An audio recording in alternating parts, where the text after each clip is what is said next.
السلام علیکم ورحمۃ اللہ وبرکاتہ۔ ان الحمد للہ نحمده ونستعینه ونستغفره ونعوذ باللہ من شرور انفسنا ومن سیئات اعمالنا من يهده الله فلا مضل له ومن يضلل فلا هادي له واشهد ان لا اله الا الله وحده لا شريك له واشهد ان محمدا عبده ورسوله ارسله بالحق بشيرا ونذيرا اما بعد فان خير الحديث كتاب الله وخير الهدي هدي محمد صلى الله عليه وسلم وشر الامور محدثاتها وكل محدثة بدعة وكل بدعة ضلالة وكل ضلالة في النار۔ قال الله تبارك وتعالى في مقدس كتابه في القرآن المجيد: أعوذ بالله من الشيطان الرجيم، بسم الله الرحمن الرحيم، يا أيها الذين آمنوا اتقوا الله حق تقاته ولا تموتن إلا وأنتم مسلمون، يا أيها الناس اتقوا ربكم الذي خلقكم من نفس واحدة وخلق منها زوجها وبث منهما رجالا كثيرا ونساء واتقوا الله الذي تساءلون به والأرحام إن الله كان عليكم رقيبا، يا أيها الذين آمنوا اتقوا الله وقولوا قولا سديدا يصلح لكم أعمالكم ويغفر لكم ذنوبكم ومن يطع الله ورسوله فقد فاز فوزا عظيما۔ قال الله تبارك وتعالى في مقدس كتابه في القرآن المجيد: بسم الله الرحمن الرحيم، يا أيها الذين آمنوا اتقوا الله ولتنظر نفس ما قدمت لغد واتقوا الله إن الله خبير بما تعملون۔ رب اشرح لي صدري ويسر لي أمري واحلل عقدة من لساني يفقه قولي رب زدني علما سبحانك لا علم لنا إلا ما علمتنا إنك أنت العليم الحكيم۔ اللهم إني أسألك علما نافعا ورزقا طيبا وعملا متقبلا آمین یا رب العالمین۔ برادران اسلام، بزرگان دین، نوجوان دوستوں، عزیز پیارے بچوں، پردہ نشین عفت مآب خواتین اسلام ماں اور بہنوں، تمام قسم کی تعریف کے لائق اللہ کی ذات بابرکت ہے جو خالق کائنات، مالک ارض و سماء اور قیامت کے دن کا ایک اکیلا بادشاہ ہے۔ درود و سلام کا نزول ہو جائے اللہ کے بھیجے ہوئے تمام نبیوں، رسولوں، پیغمبروں پر جنہیں اللہ نے عظیم امانت سونپی اور انہوں نے اپنی امانت کا حق ادا کیا۔ بالخصوص بے شمار قسم کے درود و سلام کا نزول ہو جائے ہم اور آپ کے آخری نبی، آخری رسول، آخری پیغمبر پر جنہیں اللہ رب العالمین نے اس دار فانی میں ختم المرسلین و رحمت للعالمین بنا کر مبعوث فرمایا، جن کے بعد نبیوں کا سلسلہ ختم ہو جاتا ہے، جن کی کتاب کے بعد کتابوں کا سلسلہ ختم ہو جاتا ہے، جن کی شریعت کے بعد شریعتوں کا سلسلہ ختم ہو جاتا ہے، جن کی امت کے بعد امتوں کا سلسلہ بھی ختم ہو جاتا ہے، جن کے نام کو سن کر ایک مرتبہ درود بھیجنے کا بدلہ اللہ 10 رحمتوں کی شکل میں نازل فرماتا ہے۔ اللہ سے دعا ہے کہ الہ العالمین ہمیں اپنی ساری زندگی اس عظیم پیغمبر کی اطاعت و فرما برداری کرنے کی توفیق عطا فرما، قدم قدم پر ان کی نافرمانی کے تصور اور خیال سے بھی ہماری حفاظت فرما، میدان حشر میں حساب و کتاب کے وقت ہم گنہگاروں اور نافرمانوں کے حق میں اس عظیم پیغمبر کی سفارش شفاعت عظمیٰ قبول فرما، جن کا نام نامی اسم گرامی احمد مجتبیٰ محمد مصطفیٰ صلی اللہ علیہ وسلم ہے۔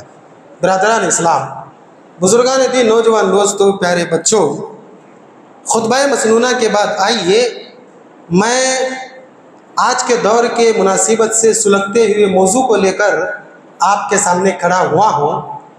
میں نے اپنے طور پر حکم ملنے کے بعد جو موضوع منتخب کیا ہے وہ ہے کیا ہم آخرت کی تیاری کر رہے ہیں۔ ویسے جان لیں اس کی 2 قسمیں ہوتی ہیں۔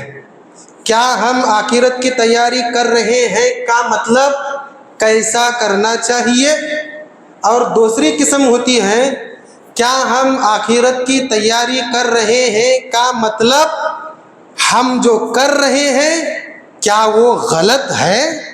تو آئیے آخرت کی تیاری کیسے کرنا، کیا اس کا طریقہ کار ہونا چاہیے، عام طور پر ہم اور آپ سنتے ہیں، لیکن کیا ہم جس طریقے سے آخرت کی تیاری کر رہے ہیں وہ آخرت کی تیاری ہے یا نہیں ہے؟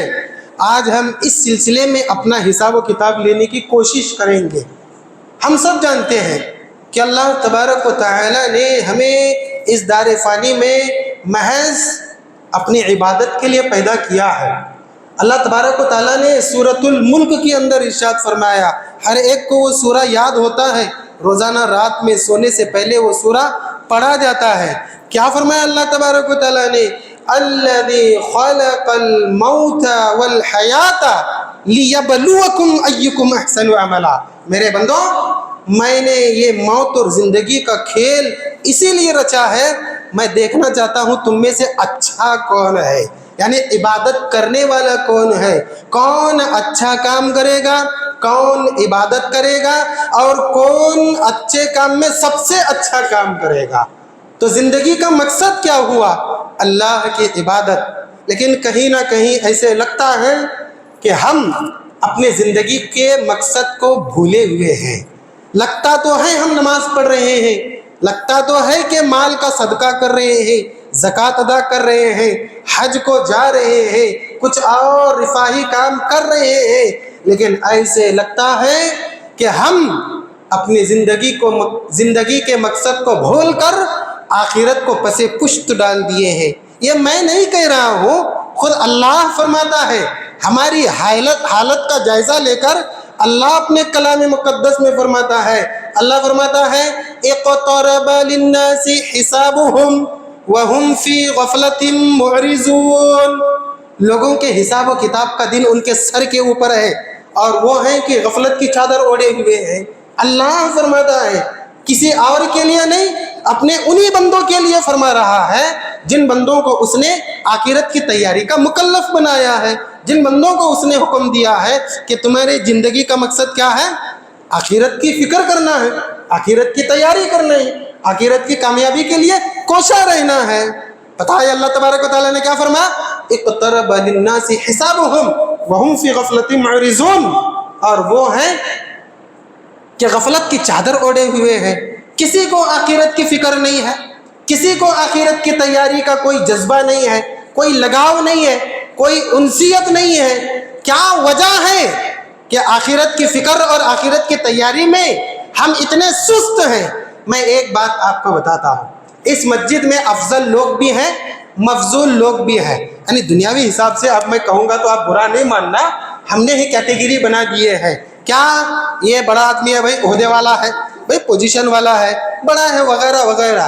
سمجھ لیجیے آپ میں سے ایک کو کھڑا کر کے میں ایک کام بولوں اور وہ افضل انسان ایک کام بولے تو ظاہر سی بات ہے آپ میری بات تو نہیں مانیں گے، اس افضل انسان کی بات آپ کو ماننا پڑے گی۔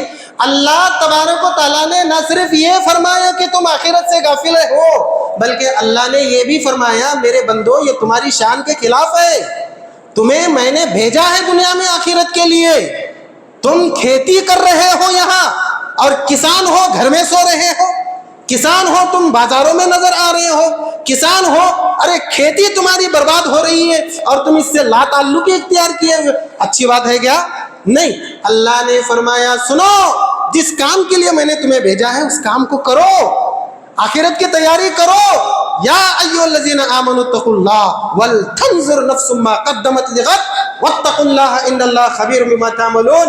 اے وہ لوگوں جو ایمان لائے ہو، سن لو، اللہ سے ڈرتے ہوئے آخرت کی کیا تیاری کر رہے ہو؟ حساب و کتاب کرو، اپنے حساب و کتاب میں لگے رہو کہ آخرت کے لیے تم کیا تیاری کر رہے ہو۔ صبح اٹھے دکان کا حساب، دوپہر میں دکان کا، رات میں دکان کا، پھر اس مکان کا کب کریں گے؟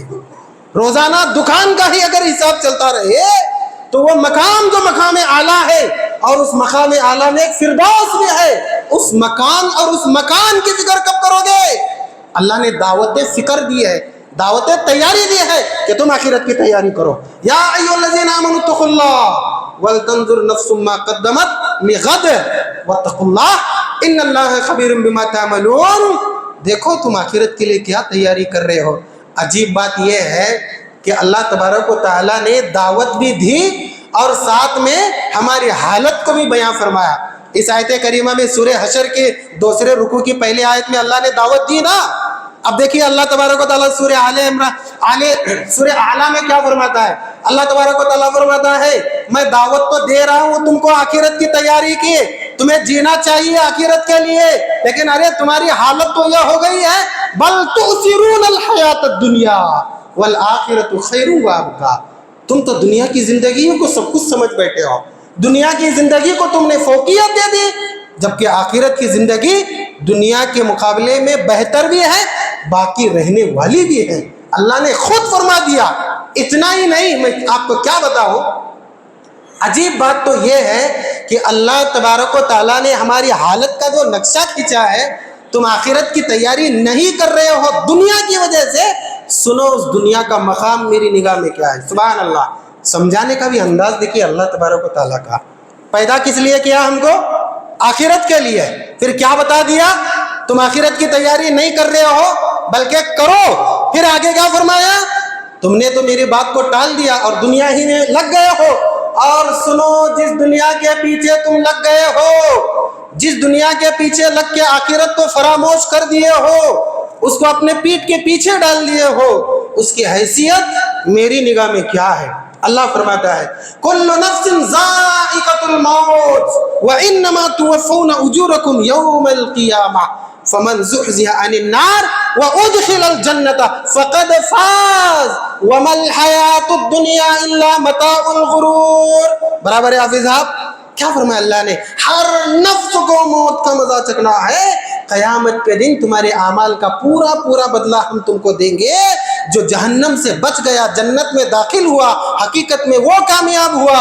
اور سنو, یہ کامیابی تمہیں اس وقت ملے گی جبکہ تم دھوکے سے بچے رہو. اور دھوکا کیا ہے, وَمَا الْحَيَاةُ الدُّنْيَا إِلَّا مَتَاعُ الْغُرُورِ. سب سے بڑا دھوکا تو دنیا کی زندگی ہے. سبحان اللہ.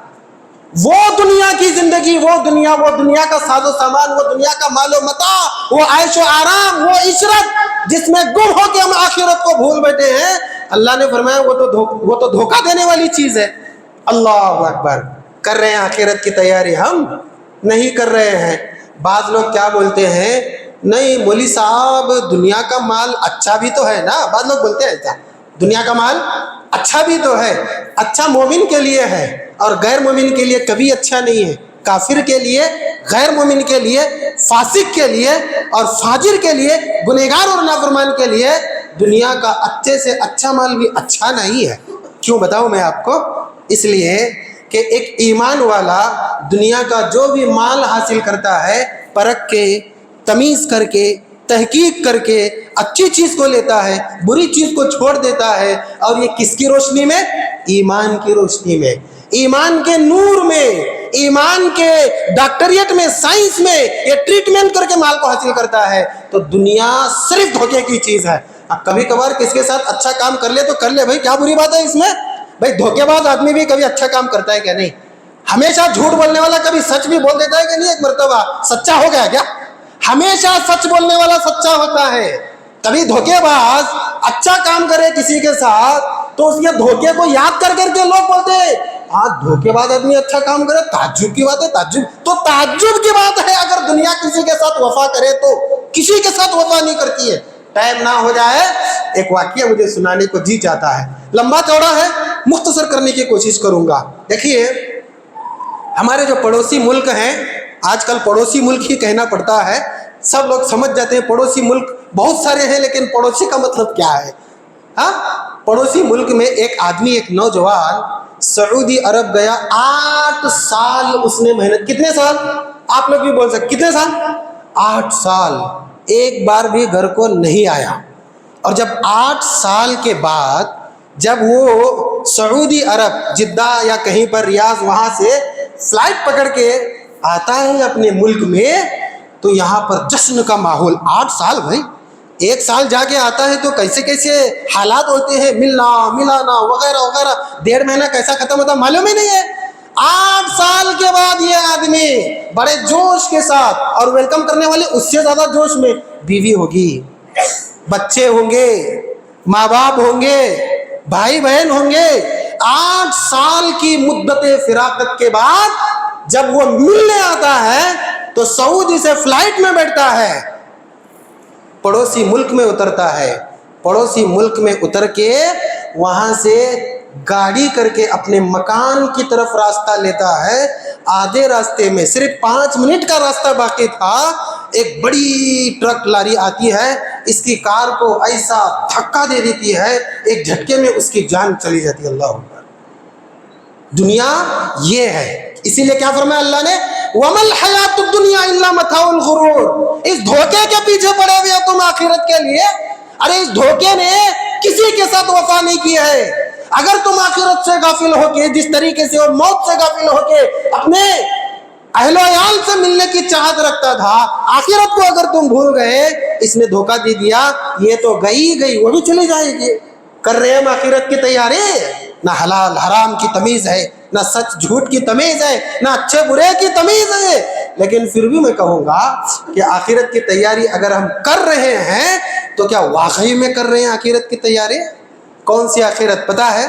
اللہ تبارک و تعالیٰ نے اس آخرت کے حساب و کتاب کی بات تو چھوڑیے، اس آخرت کی ہولناکیوں کا ذکر کرتے ہوئے ایسا انداز اپنایا کہ اگر ہم دل کے کانوں سے سنیں گے تو ہم سب کے رونگٹے کھڑے ہو جائیں گے۔ اللہ اکبر۔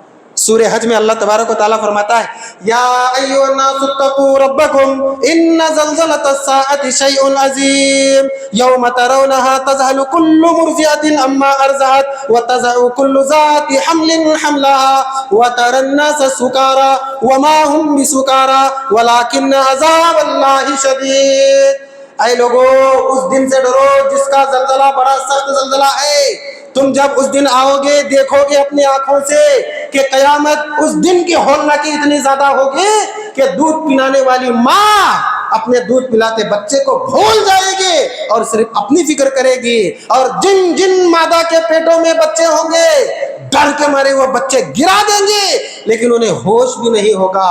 جبکہ ڈیلیوری ایک ایسی چیز ہے، سب جانتے ہیں کہ اتنا درد ہوتا ہے، اتنی ہیبت ناک واقعہ ہوتا ہے کہ اگر اس وقت عورت مر بھی جائے تو شہادت کا درجہ ہے نا۔ اسی لیے تو ساری زندگی ماں باپ کا اگر کوئی قرض اتارتا چلے جائے تو ماں کے 9 مہینے وہ 2 سال وہ چھوڑیے، ایک جھٹکے کا بھی وہ حق نہیں ادا کر سکتا، اتنا درد ہوتا ہے۔ لیکن وہاں وہ عورت اس درد سے بھی بے خبر ہوگی۔ اس درد والے دن کو ہم بھلا بیٹھے ہیں اس دھوکے والی دنیا کے لیے۔ آج ہمارا یہ حال ہے۔ کر رہے ہم آخرت کی تیاری؟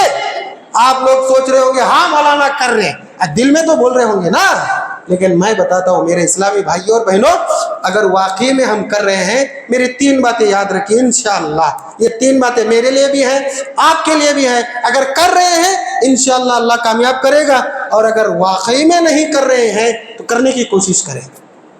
اللہ نے وقت دیا ہے، ابھی ہم کار میں بیٹھ کے ابھی گھر نہیں جا رہے ہیں کہ اچانک آ جائیں، اور اچانک ہی آتا ہے، بول کے نہیں آتا ہے۔ 3 چیزیں ہیں، اگر یہ تینوں چیزیں ہمارے پاس ہیں انشاءاللہ ہم آخرت کی تیاری کر رہے ہیں، انشاءاللہ کریں گے انشاءاللہ۔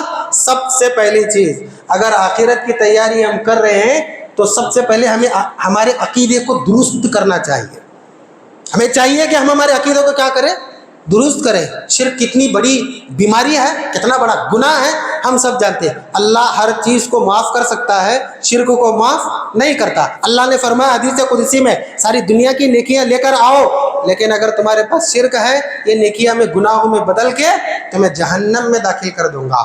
آپ لوگ سوچ رہے ہوں گے مولانا بس عقیدہ تو ہمارا پکا ہے، 1 پوائنٹ میں پاس ہو گئے۔ دوسرا، جب ہم اپنے عقیدے کو درست کر لیتے ہیں تو اس کے بعد دوسرا کام ہمیں یہ کرنا پڑتا ہے کہ عقیدے کی درستگی کے بعد عقیدے کا حق ادا کیا جائے، اس کی مانگ کو پورا کیا جائے۔ اس کی مانگ کیا ہے؟ اللہ کی عبادت۔ جب ہم نے اللہ کو مانا ہے تو اس کی عبادت بھی کرنا ہے۔ کیوں؟ عبادت اللہ تبارک و تعالیٰ کا پہلا حق ہے، اسی لیے تو اس نے ہمیں پیدا کیا ہے۔ وما خلقت الجن والانس الا ليعبدون. یہ آیت کسے یاد نہیں ہے؟ تمام انسان اور جنوں کو میں نے صرف میری عبادت کے لیے پیدا کیا ہے. آپ لوگ بول رہے ہوں گے مولانا اس میں بھی پاس ہو گئے, عقیدہ درست ہو گیا, اللہ کی عبادت بھی کر رہے ہیں. تیسری چیز دیکھیے, کہیں ہم اس میں فیل نہ ہو جائیں. کیا ہے وہ تیسری چیز؟ اللہ کا حق ادا کرنے کے بعد اللہ کے بندوں کا حق ادا کرنا شروع کر دے, تب ہم ایسا بتا سکتے ہیں کہ ہم آخرت کی تیاری کر رہے ہیں. اللہ کے بندوں کا حق کیا ہے؟ معاملات, چاہے وہ قرض کے معاملات ہوں, لین دین کے معاملات ہوں, حقوق کی ادائیگی کے معاملات ہوں, عزت اور احترام کے معاملات ہوں, بڑے چھوٹے کے معاملات ہوں, امیر غریب کے معاملات ہوں, مرد اور عورت کے معاملات ہوں, اپنے اور غیروں کے معاملات ہوں, مسلم اور ہندو کے معاملات ہوں, انسانوں اور جانوروں کے بھی اگر معاملات ہیں انہیں بھی پورا کرنا ہے. اگر ہم نہیں کر رہے تیسرے پوائنٹ پر عمل, تو ہم بھی آخرت کی تیاری نہیں کر رہے. آپ لوگ سوچ رہے ہوں گے یہ کیا بات ہوئی؟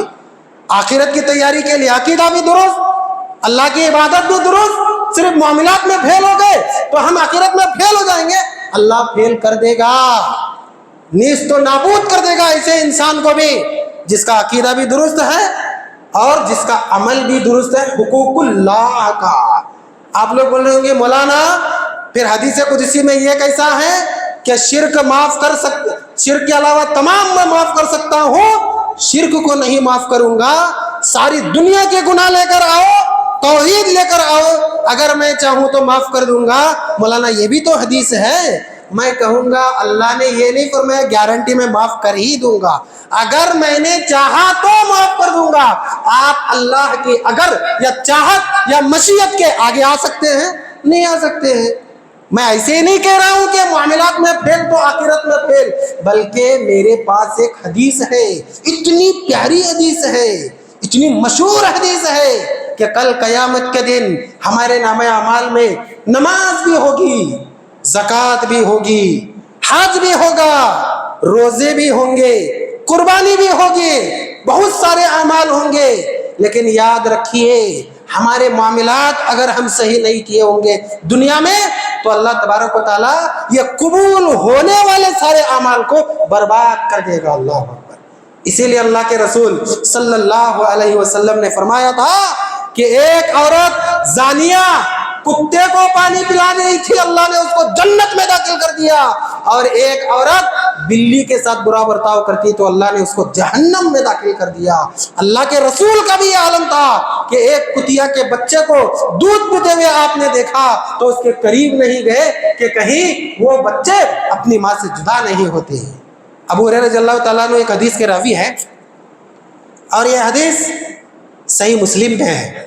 اللہ کے رسول صلی اللہ علیہ وسلم ایک مرتبہ صحابہ سے دریافت کرتے ہیں, اتدرون ما المفلس قالوا المفلس فینا من لا درہم له ولا متاع.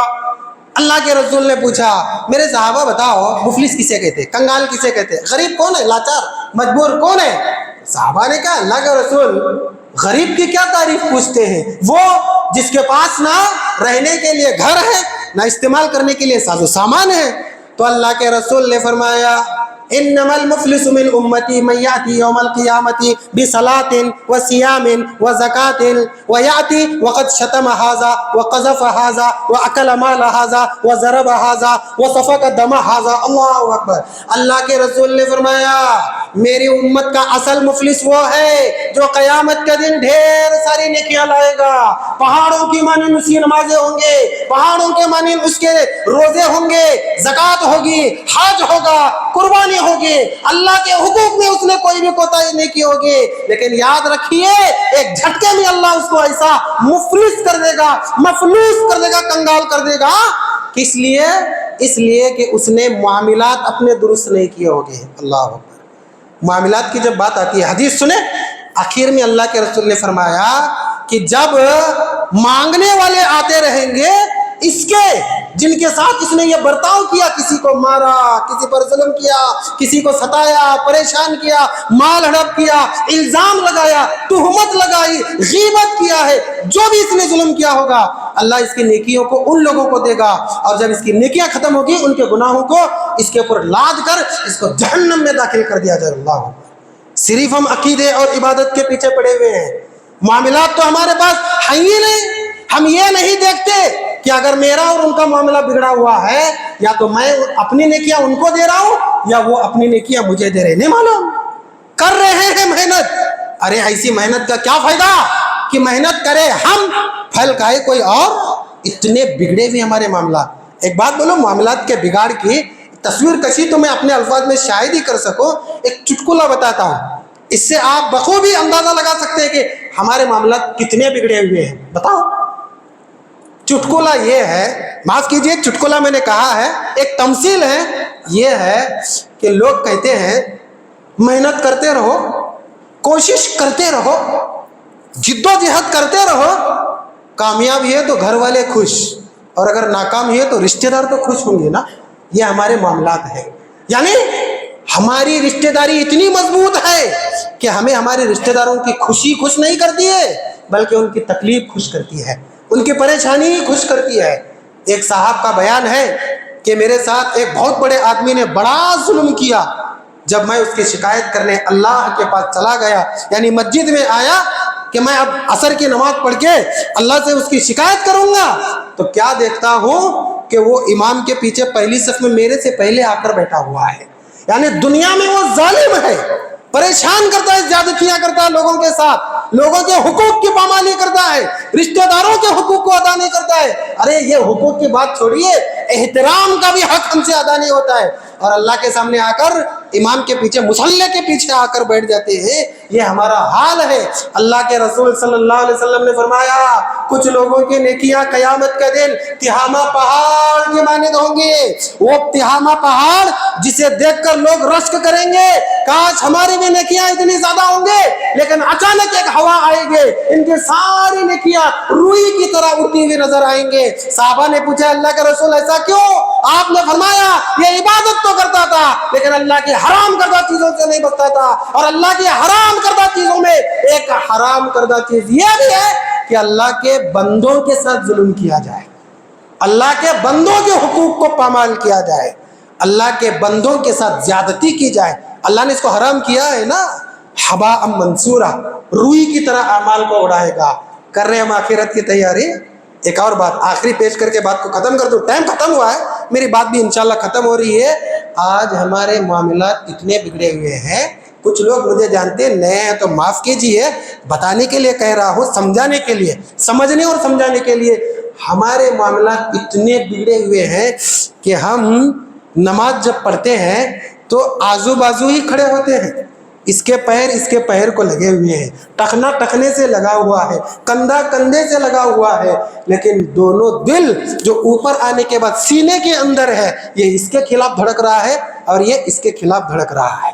اتنے ہمارے معاملات بگڑے ہوئے ہیں، اتنے معاملات بگڑے ہوئے ہیں۔ تہجد کی نماز پڑھنے والا اگر ریئل اسٹیٹ کا کام کرتا ہے نا، اس کا پڑوسی یا اس کے رشتہ دار بھی اس پر بھروسہ نہیں کرتے، نہیں اس کے ساتھ پارٹنرشپ نہیں کرنا بھائی، کب دھوکہ دیتا کہ یہ ہے ہمارے معاملات۔ ایسے معاملات ہمیں کامیاب کریں گے؟ بتائیے، ایسے معاملات ہمیں جنت میں داخل کریں گے؟ ہم نے کیا سوچا ہے کہ توحید کو درست کریں گے اور اگر اللہ کی عبادت کریں گے، نماز روزہ پڑھ کے ختم ہو جائے گا؟ یہ بات آپ جانتے ہیں نا، اللہ اپنا حق معاف کر سکتا ہے لیکن معاملے کو کبھی معاف نہیں کرے گا، معاملے کو کبھی معاف نہیں کرے گا۔ انسان کا ہی نہیں، جانور کے معاملے کی بھی معافی نہیں۔ اللہ دیکھ رہے آپ بولیں گے جانور کی بات کہاں سے آ گئی؟ اتنا بہت کچھ ہے۔ اللہ کے رسول فرماتے ہیں قیامت کے دن دو بکریوں کو لایا جائے گا، ایک بکری کی سینگ ہوں گی، دوسری بکری کی سینگ نہیں ہوگی، لیکن دنیا میں اس کا الٹ ہوگا، ایک بکری دنیا میں دوسری بکری کو اپنے سینگ سے ماری ہوگی، اللہ دونوں بکریوں کو لائے گا، جس کی نہیں تھی سینگ اس کو سینگ دے گا، جس کی دنیا میں تھی اس کا چھین لے گا، اور اب اس بکری کو کہے گا اپنا معاملہ پورا کر لے۔ ایک بکری جس کو عبادت کا مکلف بھی نہیں بنایا گیا ہے، ان کے لیے جنت اور جہنم کا مزہ بھی نہیں ہے، اللہ اس معاملے کو برخاست نہیں کرتا جب تک بدلہ نہیں لیا جاتا۔ ہم تو پھر بھی انسان ہیں، ہم تو جیتے جی مقصد ہمارا آخرت کی تیاری ہے، کر رہے ہم آخرت کی تیاری۔ تو تین چیزیں ہیں، سب سے پہلی چیز کیا؟ عقیدہ درست کرنا۔ دوسری چیز کیا ہے؟ اللہ کے حقوق کو ادا کرنا، یعنی عبادت۔ اور تیسری چیز صحیح مسلم کی حدیث کی روشنی میں معاملات کو درست کرنا. اگر معاملات درست نہیں ہے، یاد رکھیے اللہ کے رسول صلی اللہ علیہ وسلم نے جس کا معاملہ درست نہیں ہے اس کا پیسفل بائیکاٹ کرنے کی بھی اجازت دی ہے. اللہ سے دعا ہے اللہ تبارک و تعالیٰ ہمیں آخرت کی بہت بڑی فکر ہے، اللہ صحیح معنی میں اس کی تیاری کرنے کی بھی توفیق عطا فرما. اللہ جہاں جہاں ہم چک رہے ہیں، جہاں جہاں ہم غفلت میں پڑے ہوئے ہیں، اللہ ہمیں تو راستہ دکھا. اہدنا الصراط المستقیم، اہدنا صراط الآخرہ. اللہ ہمیں آخرت کے راستے پر چلا، اللہ کامیابی کے راستے پر چلا. اللہ ہمیں جہنم سے بچنے کے اعمال اور جنت میں داخل ہونے کے اعمال کرنے کے نیک توفیق عطا فرما. جب تک اللہ زندہ رکھ اسی حالت زندہ رکھ، جب ہمارا خاتمہ ہو تو اللہ اسی ہمارا خاتمہ ہو. اور اللہ خاتمے کے وقت تیرا توحید کا پیارا کلمہ لا الہ الا اللہ ہماری زبان سے جاری فرما. آمین. وآخر دعوانا ان الحمدللہ رب العالمین وما علینا الا البلاغ المبین. والسلام علیکم ورحمۃ اللہ وبرکاتہ.